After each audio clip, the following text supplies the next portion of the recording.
अल्लामा Iqbal London में थे तो बेटे ने खत लिखा, काबा जी जरूरत पड़ गई है, मजबूरी आ गई है,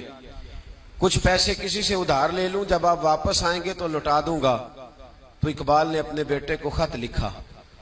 और उस खत के अंदर एक नज्म लिखी और क्या अंदाज इख्तियार किया, जावेद के नाम उस नज्म का नाम रखा।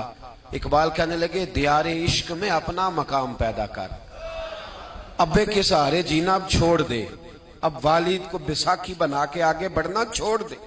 दियारे इश्क में अपना मकाम पैदा कर, नया जमाना नए सुबह शाम पैदा कर, खुदा अगर दिल फितरते शनास करे अता तुझको, सुकूते लालाओ गुल से कलाम पैदा कर। और मेरा तरीक अमीरी नहीं फकीरी है, मेरा तरीक अमीरी नहीं फकीरी है, खुदी न बेच गरीबी में नाम पैदा कर।